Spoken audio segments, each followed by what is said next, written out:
অনেক দিন পর বেশ লাগছে বন ভ্রমণ। মাঝে মাঝে কাজের ফাঁকে এইসব জায়গায় এলে মন খুব ভালো লাগে। শুদ্ধ বাতাস, মাটির সোনা গন্ধ, পাখির কলতান, আহা।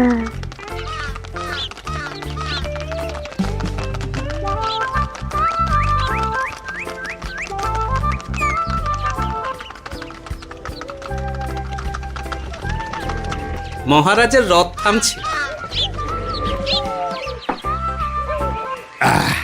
আমরা এইখানে বসে আজ রাজকার্য পরিচালনা করব। মন্ত্রী, তুমি ঝটপট এখানে বসার বন্দোবস্ত করে দাও। আমি এক্ষুনি ব্যবস্থা করে দিচ্ছি মহারাজ। এই এখানেই আমাদের বসার জন্য ছাউনি করে দাও। এক্ষুনি করে দিচ্ছি মন্ত্রী মশাই। এরা বসার জায়গাটা করে দিক, ততক্ষণ আমরা একটু হেঁটে আসি।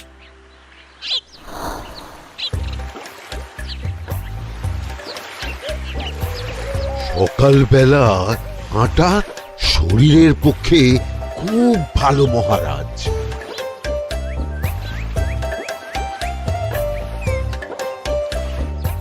আগেকার দিনে রাজা মহারাজরা এই সব বনে মৃগয়া করতে আসতেন। মৃগয়া একদম ভালো নয় মন্ত্রী। তুমি জঙ্গলে আসছো অন্য প্রাণীদের মারতে। কেন মারবে? ওরা তো তোমার কোনো ক্ষতি করেনি।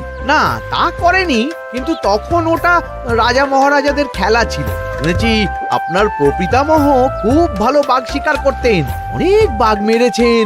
মন্ত্রী, তুমি একটা কথা হয়তো জানো না। আমার প্রপিতামহ শিকার করতেন, কিন্তু কোনো স্বাভাবিক জানোয়ারকে নয়, যে বাঘ মানুষ খেকো হয়ে প্রজাদের ক্ষতি করত। আমার প্রপিতামহ সেই সমস্ত বাঘদেরই মারতেন। এছাড়া উনি বন্য প্রাণী সংরক্ষণ করতে বড়ই ভালোবাসতেন।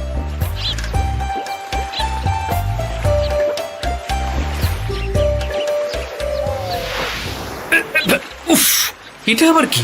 এই এটা আবার কোথা থেকে উড়ে এলো? কোথাও তো ঝড় হাওয়া কিছুই নেই।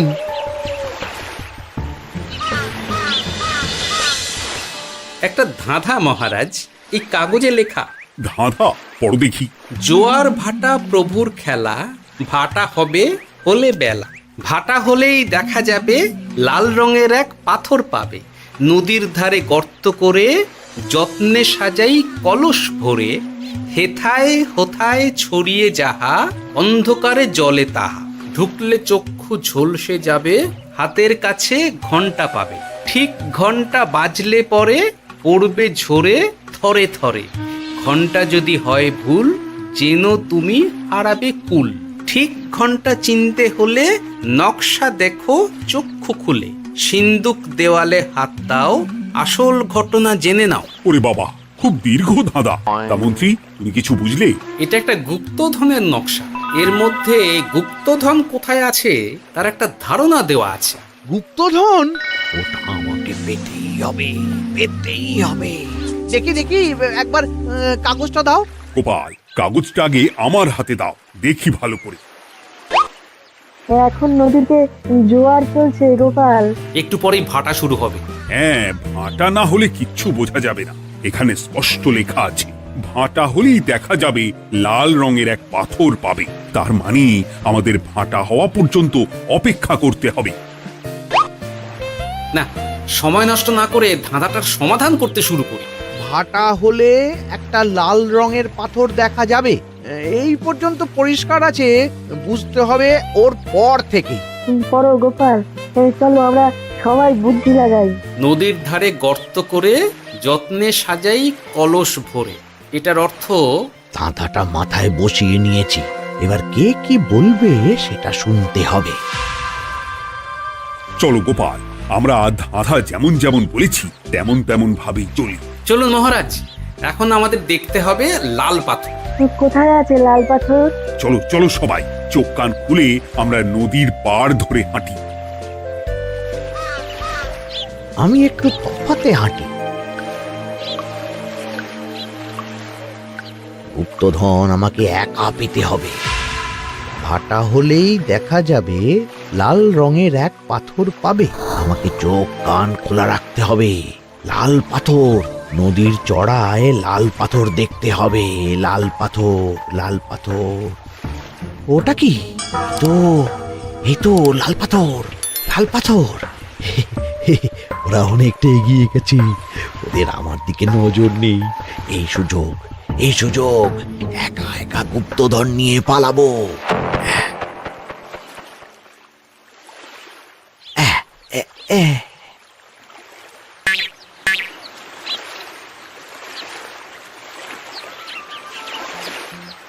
কি গো, আমরা তো হেঁটেই চলেছি, লাল পাথর তো কই দেখতে পাচ্ছি না। আরেকটু হাঁটতে হবে মহারাজ, গুপ্তধন বলে কথা, ওকে আর সহজে ধরা দেয়? সেটা অবশ্য সঠিক কথা। আচ্ছা, আমরা সবাই তো আসছি হেঁটে হেঁটে, মন্ত্রী মশাই গেলেন কোথায়? ও কি যে ঘটে! সত্যি তো, মন্ত্রী কোথায়? ও সেনাপতি, মন্ত্রীকে দেখেছো? কই না তো মহারাজ। তাহলে কোথায় গেলেন মন্ত্রী মশাই? এই জঙ্গলে বাঘ ভাল্লুক আছে, শেষে কিনা বাঘে নিল। হায় হায় হায়, মন্ত্রী গিন্নির কাছে আমি কি মুখ দেখাবো?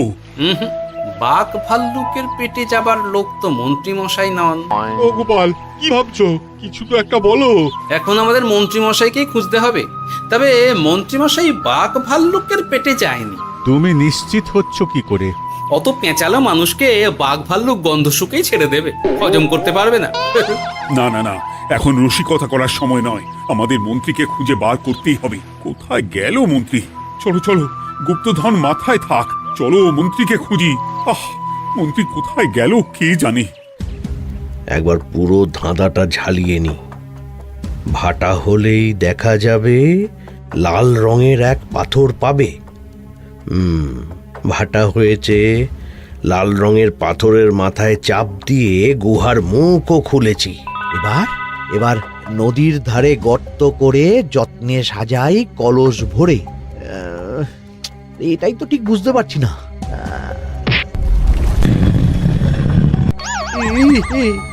এই রে, এবার কি হবে? হ্যাঁ, মহারাজ, কোথাও একটা আওয়াজ হলো। এই, আওয়াজটা কোন দিক থেকে হলো? চলুন সামনে এগিয়ে যাই। আমার মনে হয় আওয়াজটা সামনের দিক থেকে এলো। আমারও তাই মনে হলো। তবে কি মন্ত্রী মশাই লাল পাথরের হদিশ পেয়ে গেছেন? আমাদের চোখে পড়লো না, অথচ মন্ত্রী মশাইয়ের চোখে পড়ে গেল। আসলে আমরা কথা বলতে বলতে গেছি, তাই নজরে পড়েনি। মন্ত্রী মশাই একা একা আমাদের পেছন পেছন আসছিলেন। উনি ইচ্ছে করেই আমাদের পেছনে পেছনে আসছিলেন। নিজে একা গুপ্তধন নিয়ে যেতে চেয়েছিলেন, এখন কোথায় আছেন কে জানে।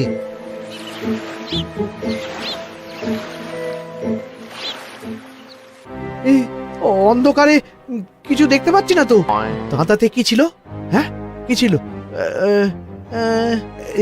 হেথায় হোথায় ছড়িয়ে যাহা, অন্ধকারে জলে তাহা, ঢুকলে চক্ষু ঝলসে যাবে, হাতের কাছে ঘন্টা পাবে। পেয়েছি পেয়েছি, ঘন্টা ঘন্টা ঘন্টাটা পেতে হবে। ঘন্টাটা ঘন্টাটা ঘন্টা। ভাটা হলেই দেখা যাবে লাল রঙের এক পাথর পাবে, নদীর ধারে গর্ত করে যত্নে সাজাই কলস ভরে, হেথায় হোথায় ছড়িয়ে যাহা, অন্ধকারে জলে তাহা, ঢুকলে চক্ষু ঝলসে যাবে, হাতের কাছে ঘন্টা পাবে। ঠিক ঘন্টা বাজলে পরে পড়বে ঝরে থরে থরে, ঘন্টা যদি হয় ভুল যেন তুমি হারাবে কুল। ঠিক ঘন্টা চিনতে হলে নকশা দেখো চক্ষু খুলে, সিন্দুক দেওয়ালে হাত দাও, আসল ঘটনা জেনে না। এবারে ভালো করে ঠান্ডা মাথায় ভাবতে হবে। ভাটা হলেই দেখা যাবে লাল রঙের এক পাথর পাবে। সেই লাল পাথরটাই তো খুঁজে পাওয়া যাচ্ছে না, অথচ মন্ত্রী মশাই খুঁজে পেলেন। আওয়াজটা কোথা থেকে আসছিল? এই কাছে পিঠে এই কোথা থেকে আওয়াজটা আসছিল।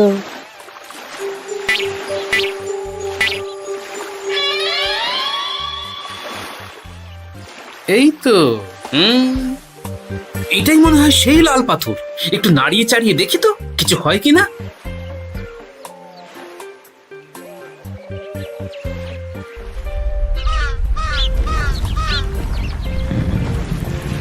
এই তো, কাজ হয়েছে।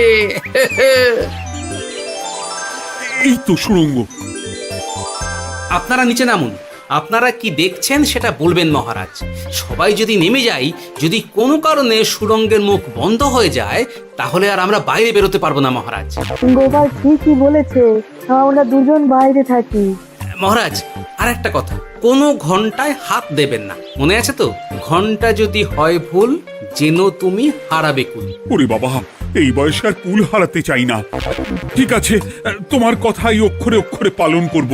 দেখি এই সুরঙ্গে মন্ত্রীমশাইকে দেখতে পাই কিনা। চলুন মহারাজ, সুরঙ্গে নামি। সবাই সাবধানে নামো।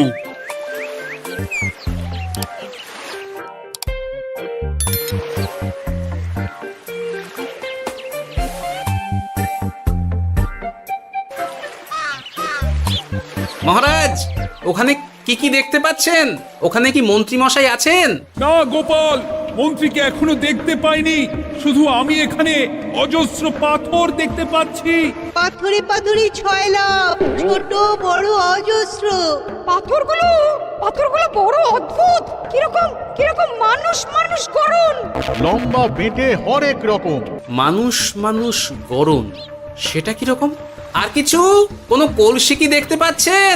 কলসি তো দেখতে পাচ্ছি না। মহারাজ, কলসি থাকতেই হবে, কারণ ধাঁধায় লেখা আছে নদীর ধারে যত্ন করে যত্নে সাজাই কলস ভরে। গর্তটা আসলে হলো সুড়ঙ্গ, কিন্তু কলস। মহারাজ, মহারাজ, এইদিকে এইদিকে একটা কলসের মতো কি যেন আছে। এইদিকে আসুন, এদিকে এদিকে। হ্যাঁ গোপাল, দেখতে পেয়েছি। এবার আমি যেরকম যেরকম বলবো সেই রকম সেরকমই করবেন। আমি বিজ্ঞানীকে নদী থেকে জল তুলে পাঠিয়ে দিচ্ছি। পাত্র কোথায় পাবে? আমাদের জল খাবার যে পাত্র আছে সেটা আনতে লোক পাঠাচ্ছি। ঠিক আছে।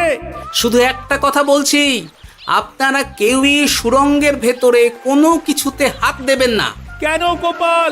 সব পরে বলবো, এখন আমি যা বলছি সেটা শুধু মনে রাখুন। সুড়ঙ্গের ভেতরে কিছুতে হাত দেবেন না। ঠিক আছে। প্রহরী, তুমি যাও, যেখানে আমাদের বসবার আয়োজন করা হয়েছে সেখানে গিয়ে একটা জলের পাত্র নিয়ে নদী থেকে জল ভরে নিয়ে এসো। গোপাল, মন্ত্রী মশাই কোথায় গায়েব হয়ে গেলেন? কোথাও গায়েব হয়ে যাননি বিজ্ঞানী, কোথাও গায়েব হয়ে যাননি উনি। উনি ওই সুড়ঙ্গের ভেতরেই আছেন। কিন্তু কেউ তো ওনাকে দেখতে পাননি। সম্ভবত পাথর হয়ে আছে। এখন কিভাবে পাথর হয়েছেন সেটা তো আমি বলতে পারবো না। সবটাই স্বপ্নের মতো লাগছে। ঠিক যেন স্বপ্নের মতো লাগছে। এই জীবনে সুরঙ্গ দর্শন হয়ে গেল। আমাদের পাতাল প্রবেশ। পাতালে আসিয়া আমি মনে মনে বলি, গুপ্তধর নিয়ে আমরা যেন সৎ পথে চলি। তোমার এখনো কাব্য আসছে সভাকবি?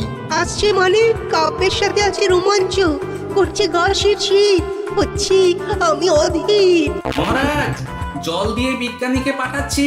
কি করতে হবে বিজ্ঞানীকে সব বলে দিয়েছি। তুমি ভেতরে আসবে না? আসবো ঠিক সময়ে। এখন আমি যেমন যেমন বলবো আপনি ঠিক তেমন তেমন করবেন। ঠিক আছে। বিজ্ঞানী, যেমন যেমন বললাম ঠিক তেমন তেমন ভাবে কলসিকে জল দিয়ে পরিষ্কার করবে। মনে রেখো, ধাঁধায় আছে কলসি সাজাই যতন কর। তুমি একটা কথা মনে রেখো বিজ্ঞানী, কোথাও হাত দিও না কিন্তু। ঠিক আছে গোপাল, তোমার উপস্থিত বুদ্ধির তুলনা নেই। আমি যাচ্ছি গোপাল। সাবধানে সাবধানে। মহারাজ, বিজ্ঞানী যাচ্ছে। সাবধানে নামো, সাবধানে। মহারাজ, এই কলসিটা কোথায়? ওই তো, একটু সাবধানে যাও।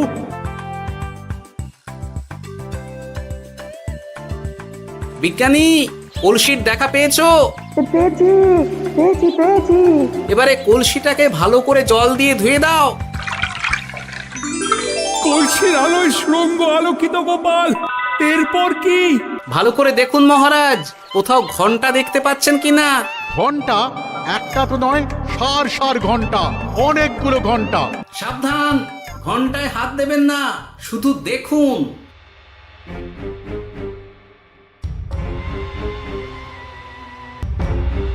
মহারাজ, আমরা গুপ্তধনের খুব কাছে চলে এসেছি। তাই নাকি? কি মজা কি মজা, এবার খাবো ক্ষীরের গজা। আহ, সভাকবি চুপ করো। এখনো আমরা গুপ্তধন পাইনি। বাবার মুখে দাঁড়িয়ে। সবগুলো তারা আঁকা। বিজ্ঞানী, কোনো ঘন্টায় চাঁদের নকশা করা আছে কি? একটু দেখে বলো না। আমি আতস কাজ নিয়েই দেখছি, সব ঘন্টাতেই তারা আঁকা। খবরদার, কোনো ঘন্টাকেই ছোঁবে না। ঠিক আছে, কোনো কিছু না ছুঁয়ে আমি দেখছি। পেয়েছি গোপাল, চাঁদ আঁকার ঘন্টা পেয়েছি। ওই ঘন্টাটা বাজাও, বাজাও।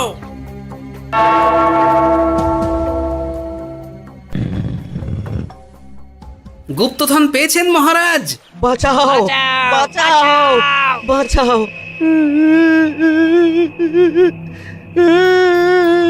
বাঁচান মহারাজ, বাঁচান বিজ্ঞানী, মহারাজ, মন্ত্রীর গলা পাচ্ছ না? মহারাজ, আমি পাথর হয়ে আছি, আমাকে মানুষ করুন মহারাজ। তুমি তো মানুষই ছিলে, হঠাৎ করে পাথর হলি কেন? মহারাজ, গুপ্তধন পেয়েছেন? পেয়েছি, তার সাথে মন্ত্রীকেও পেয়েছি। মন্ত্রী এইখানে কোথাও পাথর হয়ে দাঁড়িয়ে আছে। দাঁড়ান মহারাজ, এবার আসছি। সাবধানে এসো।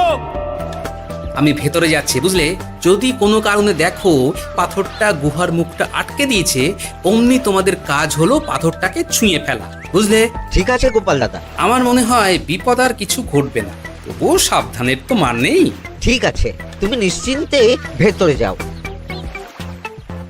বাঁচাও, আমাদের বাঁচাও, আমাদের সবাইকে মানুষ করুন। আমাকে মানুষ করুন মহারাজ। আপনাকে তো মানুষ করা হবে মন্ত্রী মশাই। আগে বলুন, আপনি পাথর হলেন কি করে? ও, মনে পড়েছে, ধারার শেষ লাইন, সিন্দুক দেওয়ালে হাত দাও, আসল খবর জেনে না। সত্যি গোপাল, তুমি না থাকলে এই এত কিছু আমাদের সবার কাছে অজানাই থেকে যেত।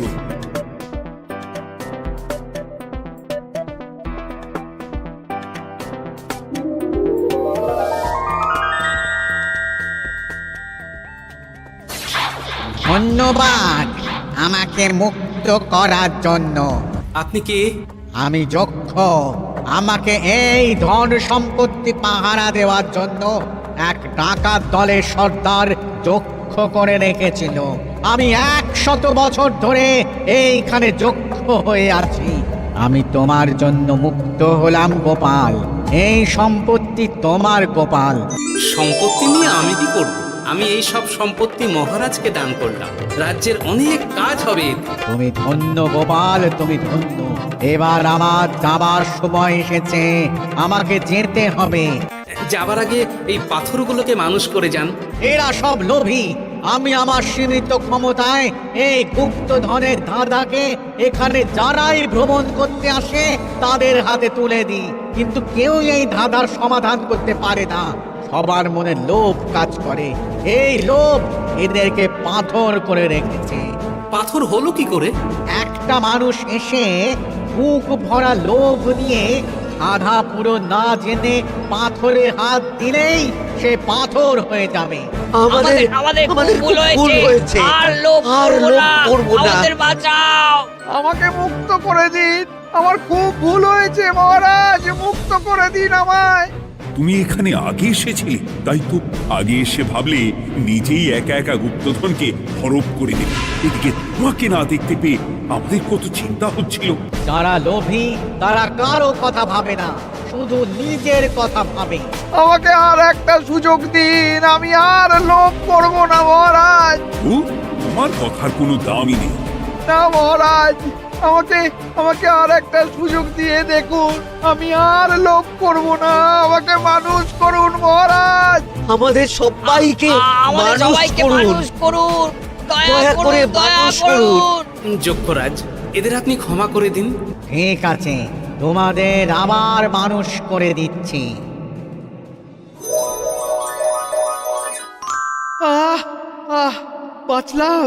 বাঁচলাম। এই রকম বারবার বাঁচা যাবে না, কিন্তু এবার সাপ ব্যাং যাই হবে না কেন ওইভাবেই থাকতে হবে, এই আমি বলে দিলাম। এবার আমার মুক্তি। মুক্তি নেবার আগে আরেকটা প্রশ্ন, যে ডাকাত সর্দার তার সম্পত্তিকে রাখার জন্য আপনাকে যক্ষ বানিয়েছিল, এই সম্পত্তি তো তাদের, আমরা তো নিতে পারি না। লোভ বড় খারাপ গোপাল। অতিরিক্ত লোভ মানুষকে পশু করে দেয়। ওই ডাকাত দল এই সম্পত্তির জন্যে সবাই কাটাকাটি করে মরে গেছে, কেউ আর বেঁচে নেই। সুতরাং এই সম্পত্তিতে তোমার অধিকার আছে, এই সম্পত্তি তুমি গ্রহণ করো। নিলাম আমি, কিন্তু এই সম্পত্তি মহারাজকে আমি দান করলাম। ডাকাত দল জনগণের সম্পদকে লুটেই তো সম্পত্তি বানিয়েছে, তাই আমি জনগণের কাজে লাগবার জন্যই এই সম্পত্তি মহারাজকে দিলাম। সাধু সাধু। গোপাল, তোমার জয় হোক। এবার তাহলে আমি যাই, তোমরা সবাই সুখে থেকো আর ভালো থেকো। গোপাল, তোমার তুলনা হয় না। তোমার ঋণ আমি কোনোদিন শোধ করতে পারবো না। তুমি কৃষ্ণনগরের জন্য যা করলে তা ইতিহাসে লেখা থাকবে। না মহারাজ, আমি এমন কিছু করিনি, এই কাজ সবাই করবে। জয় গোপালের জয়, জয় গোপালের জয়, জয় কৃষ্ণনগরের জয়। জয় কৃষ্ণ জয়।